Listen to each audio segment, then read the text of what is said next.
السلام علیکم، آداب۔ ہمارا سفر رواں دواں ہے اور بہت سکون کے ساتھ چل رہا ہے۔ 1 اکتوبر کو ہم نے تاریخی شہر احمد نگر میں پروگرام لیا، چاند سلطانہ اردو ہائی اسکول میں، ٹیچرز کے لیے اور پیرنٹس کے لیے، اور اس کے بعد وہاں سے پھر ہم احمد نگر سے بیڑ پہنچے، وہاں ایک پروگرام ہوا۔ بیڑ سے ہم آگے بڑھے اورنگ آباد کی طرف، جہاں پر بون انگلش اسکول میں ٹیچرز کے لیے ایک پروگرام ہوا اور اسٹوڈنٹس کے لیے۔ اس کے بعد ہم جلگاؤں پہنچے۔ جلگاؤں میں کریم سالار صاحب کی نگرانی میں، سرپرستی میں ٹیچر ورکشاپ بہت ہی کامیاب رہا۔ سب سے خوشی کی بات یہ ہے کہ سفر کا مقصد حاصل ہوتا ہے ایسے پروگرام جب آرگنائز ہوتے ہیں۔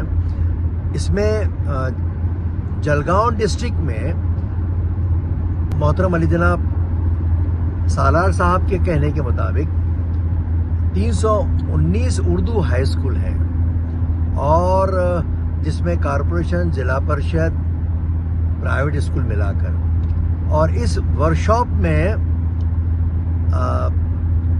300 سے زائد اس کے آس پاس اساتذہ کرام شریک تھے۔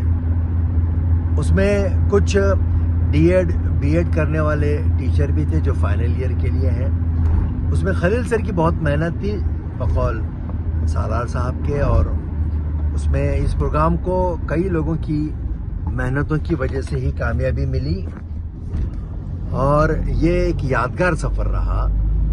اور اس میں اتنے سارے اساتذہ کا ایک جگہ اکٹھے ہونا، اور نیو ایڈوانس ٹیچنگ ٹیکنکس پہ ہم نے بات کی، پرفارمنگ اسکل پہ بات کی، اور یہ بہت ہی یادگار ہو۔ اس پروگرام میں آج ٹیچر حضرات کو چھوٹی چھوٹی باتیں جو نظر انداز کر دیتے ہیں، اس کی اہمیت آپ نے واضح کی، اور کس طریقے سے بچوں کے ذہن تک پہنچنا، کس طریقے سے ان کو اپنے ٹرانس میں لے کر جو نالج اللہ نے اپنے کو دیا ہے ان کے ذہنوں میں ڈالنا، ٹیچنگ اسکل کیا ہوتی ہے، باڈی کا لینگویج کیا ہوتا ہے، زبان کا انداز کیا ہوتا ہے، آپ کے کپڑے پہننے سے لے کر آپ کے چلنے میں بچہ کیا محسوس کرتا ہے، ان باریک باریک چیزوں کو میں سمجھتا ہوں کہ پہلی بار اتنی پوری تفصیل کے ساتھ آج ہمارے تمام ضلع کے اردو ٹیچر کے سامنے بات رکھی گئی۔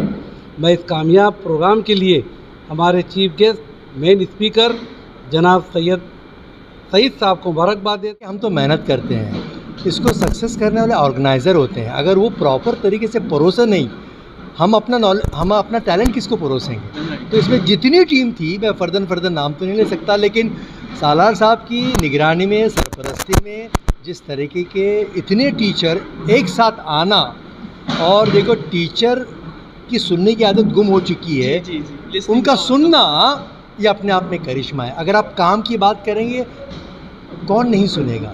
تو کوئی انسان بیسیکلی برا نہیں ہوتا، قوم بے حس نہیں ہے، بہت زرخیز مٹی ہے۔ اس طرح کے موٹیویشنل پروگرام کی بہت زیادہ ضرورت ہے، کیونکہ پرسنالٹی پہ ایفیکٹ ہوتا ہے انوائرمنٹ کا، اور آج کا کیا انوائرمنٹ ہے مجھے بتانے کی ضرورت نہیں ہے۔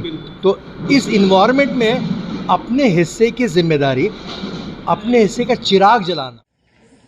سفر جاری ہے۔ جلگاؤں میں کامیاب ورکشاپ کے بعد ہم پہنچے اکولا میں ہم نے ایک سلم ایریا میں انڈر پریویلیج لوگوں کے ساتھ، بچوں کے ساتھ ہم نے کام کیا، ٹیچر ورکشاپ بھی لیا، اور اس کے بعد ہم پاتور پہنچے۔ پاتور سے یوتمال میں مقصود پٹیل صاحب کی نگرانی میں پیرنٹنگ ورکشاپ ہوا، اور آج ہم ملت کیمپس میں کھڑے ہوئے ہیں۔ یہ ملت گروپ آف انسٹیٹیوشن، جس کے تقریباً 12 تعلیمی ادارے چلتے ہیں مختلف جگہوں پر۔ میرے ساتھ آج نعمان احمد صاحب ہیں، نعمان نبیل احمد صاحب، جو سیکرٹری بھی ہیں اس ادارے کے۔ تو کل یہاں پر اساتذہ کے لیے، ٹیچرز کے لیے خصوصی ورکشاپ ہوگا، اور اس کے بعد ہم ارنی پہنچیں گے کل، اور ارنی سے ہوتے ہوئے عمر کھیڑ ہو کر ناندیڑ ہوتے ہوئے ہم 12 تاریخ کو پربھنی میں ہمارے پروگرامس ہوں گے. اس کی تفصیلات اس کے پوسٹر آپ تک پہنچتے رہیں گے. تو کل کی روزات ہم پھر واپس آپ کو سنائیں گے. اور آج ہم یہاں پہنچے ہیں. بہت بہت شکریہ.